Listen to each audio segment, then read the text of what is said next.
Yo, what is going on, Headliner Nation? It is time for week 14, the final week of the season with buys. Buyemageddon week number 2, because we have another 6 teams on a bye this week. And next week, for a lot of you, will be the first week of the fantasy playoffs. Everything may lie on this week. You may have playoff spots hanging in the balance, higher seeds, or maybe a first round bye needed. And some of you may already be out of it or have spots locked up. But we still need to dominate week 14 the same way we have been doing all season.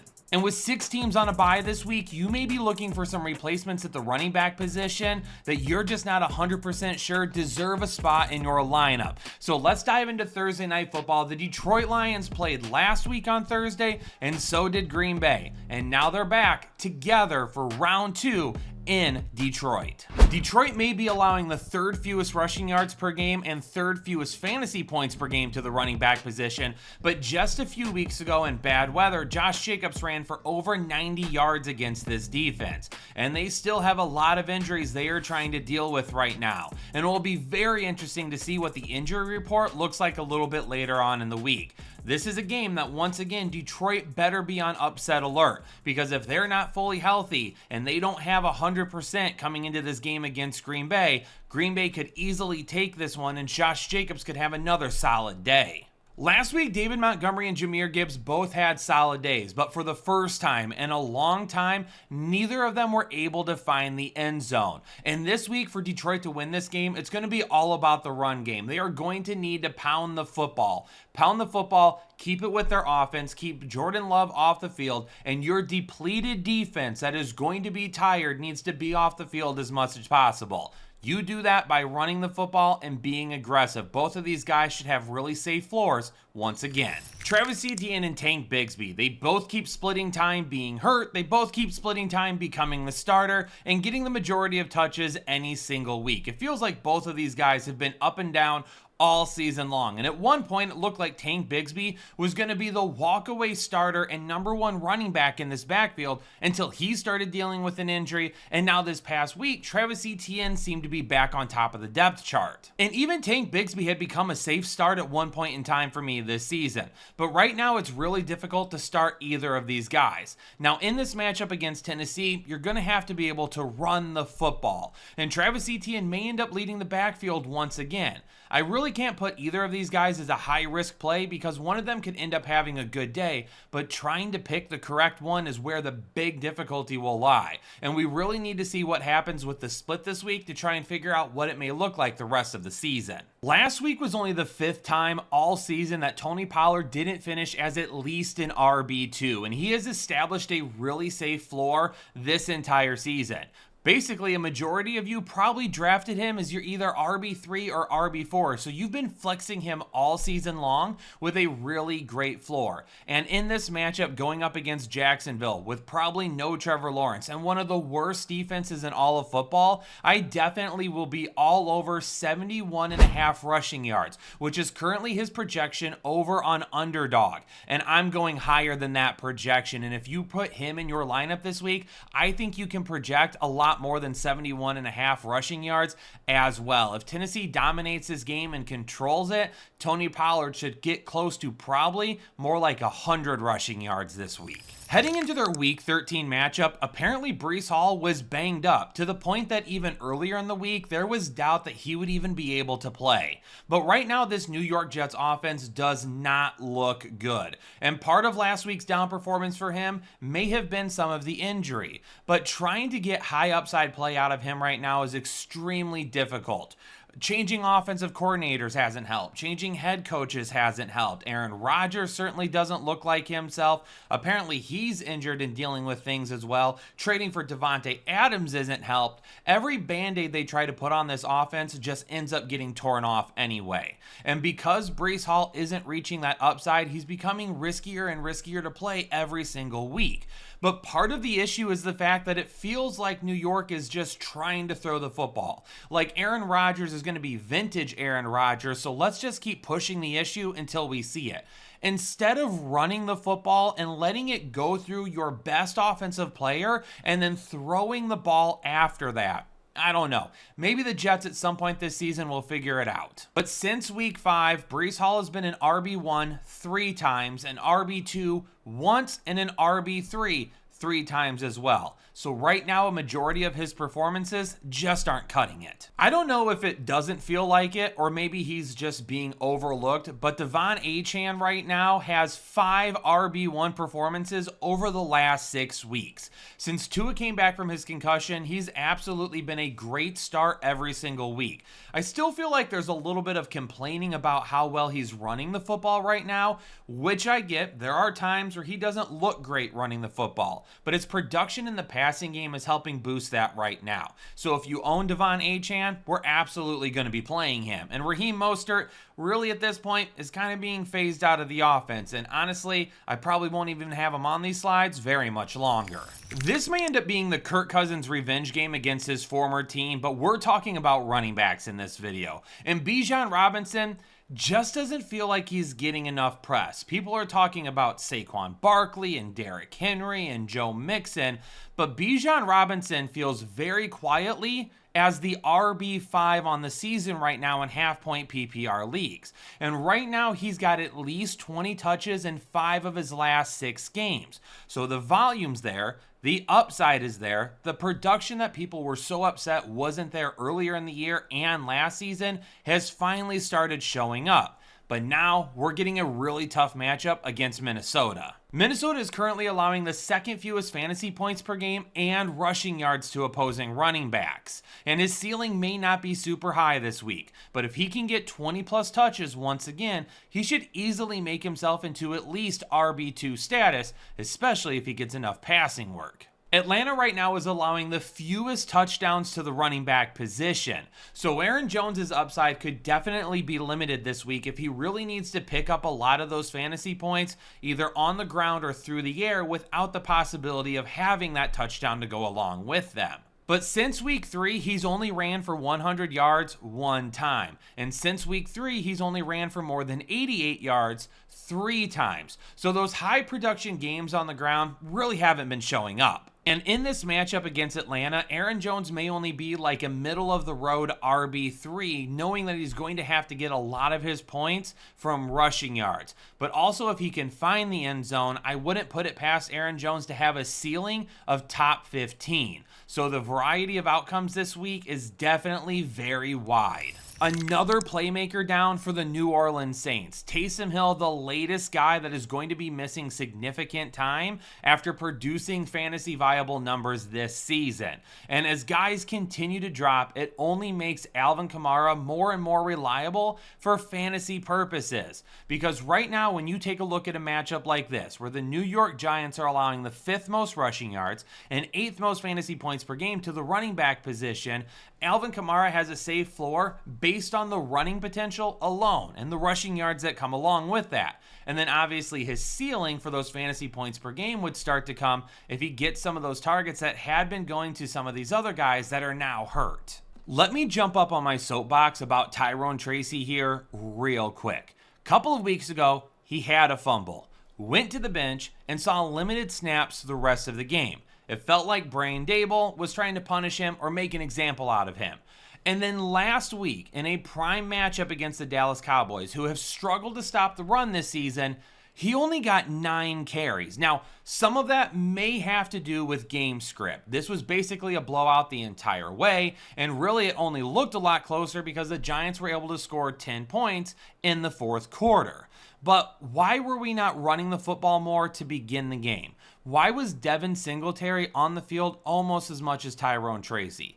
That doesn't make any sense to me. Stop punishing the kid for 1 fumble when you've been punishing your entire fan base because you made a stupid decision to keep Daniel Jones and get rid of Saquon Barkley. If anyone should be punished, Brian Daboll, it should be you and your front office for making stupid decisions for the New York Giants that have absolutely set your franchise back at least 2 years. Stop punishing the guys that are out there working their butts off and start taking a little bit responsibility for the fact that your team is not playing well and not all that good. You aren't losing a bunch of games because Tyrone Tracy fumbled once. You're losing a bunch of games because y'all suck at this, and right now, you're the laughingstock of the NFL.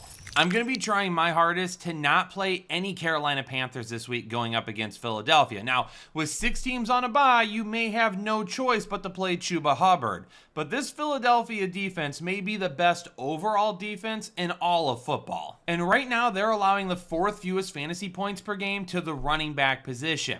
So Chuba Hubbard already had a tough matchup in front of him.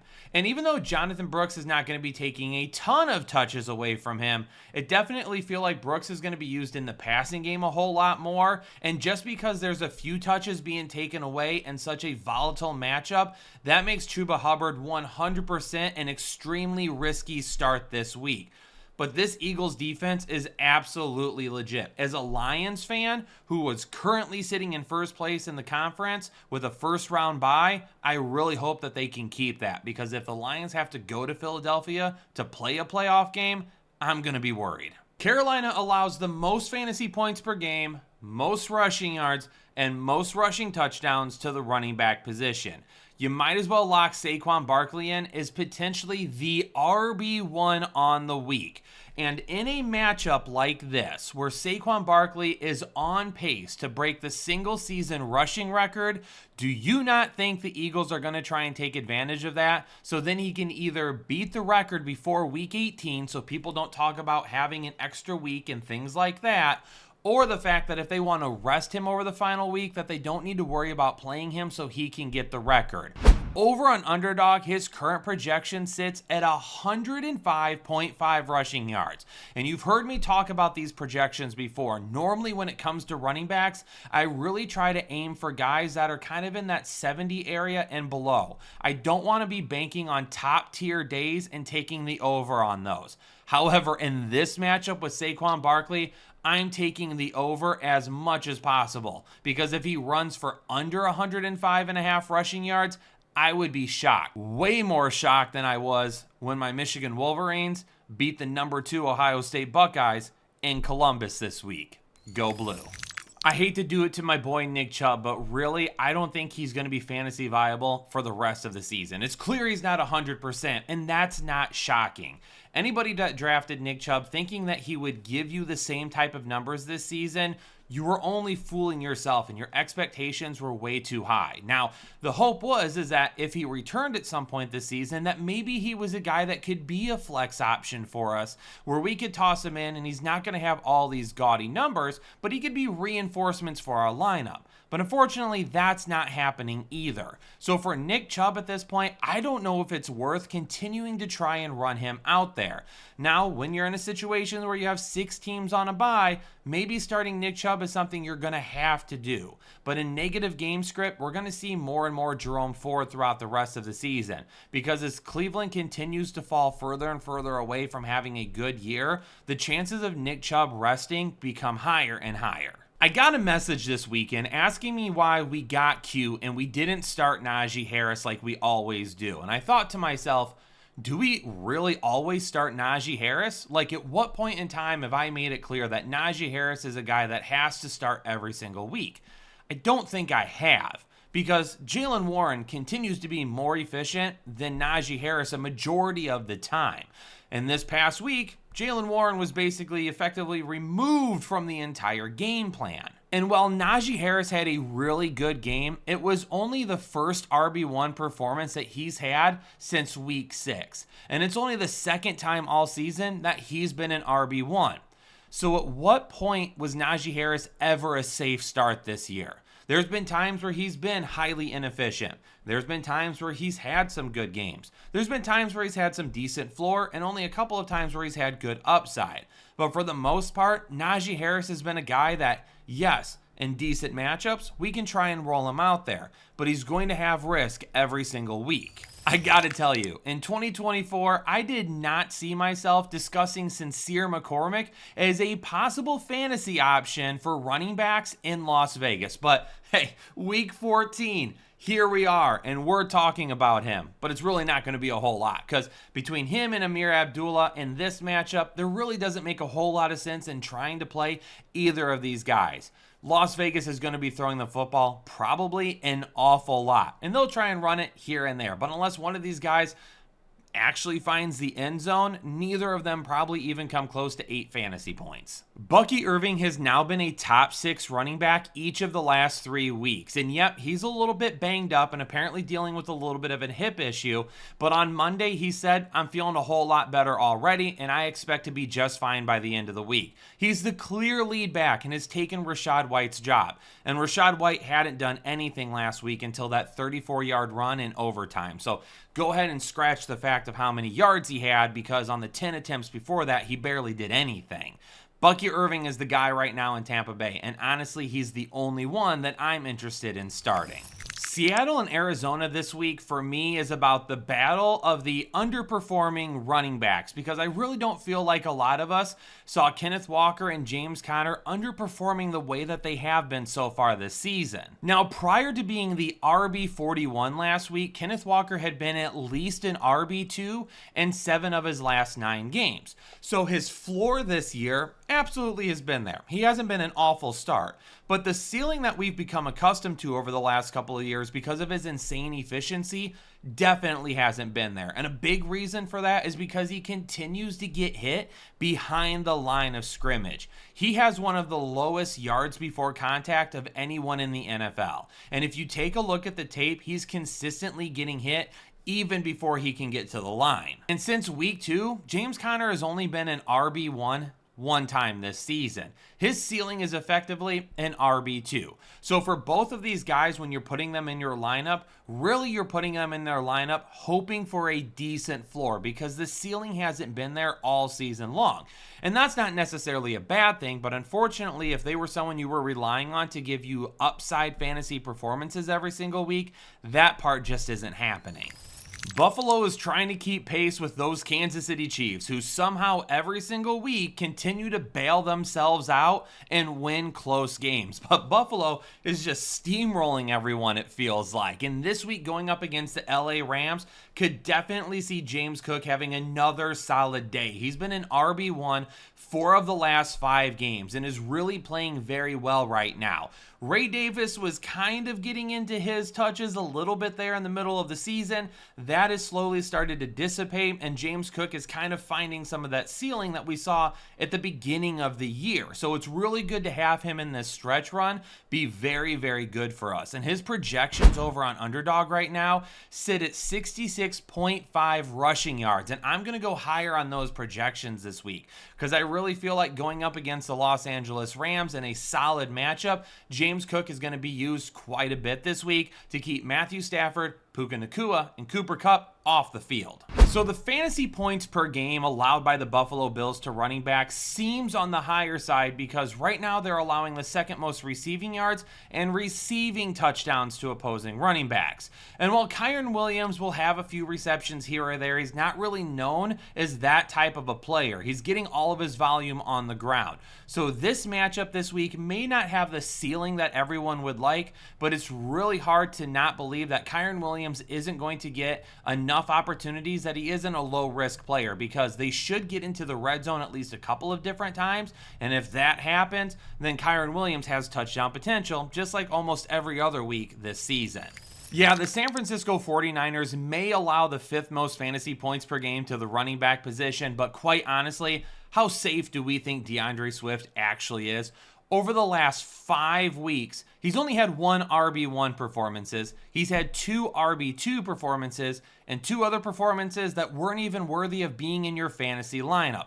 The results are just all over the place right now. And Swift had a decent run a few weeks ago and was giving us RB1 type of numbers. But since then, the production has really dropped off. And if you're needing to start him, it makes sense. But maybe we shouldn't be relying on a ton of upside anymore. During my pre-draft process, when I was talking about sleepers and under-the-radar guys, if you've been a part of Headliner Nation and you stay tuned into us over the offseason, then you remember me talking about Isaac Guerendo quite a bit, because this was a guy that I absolutely loved in the draft. And even with some injury issues and concerns coming out, I felt like he was a guy that if he landed in the right position could give us some fantasy relevancy, maybe not right away in year 1, but over the next couple of years. And unfortunately, Injuries to Jordan Mason and Christian McCaffrey have put Isaac Guerendo in that opportunity right now. So if you've been paying attention, Guerendo's been on your radar since January and February of 2024.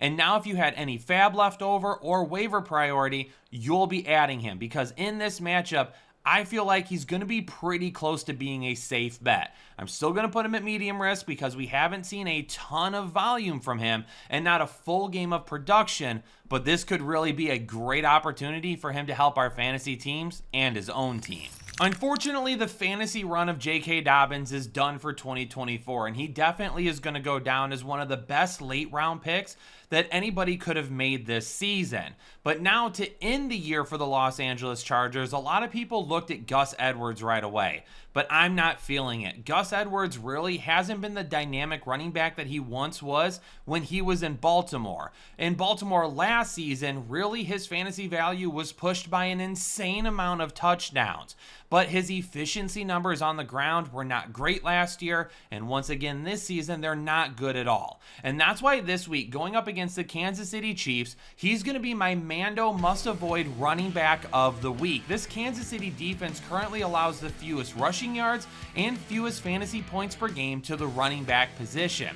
And not only that, with as tough as Gus Edwards has been to watch running the football this year, it definitely feels like there could be someone sneaking up on him for some of those touches. Rookie Kimani Vidal could absolutely start to see more playing time as early as this week. And if that happens, it's going to absolutely torch Gus Edwards in a tough matchup while losing touches and potentially becoming the RB2, if not at the beginning of this game, by the end of the game. So if there's anybody out there thinking about trying to play Gus Edwards this week, I would absolutely stay away from him.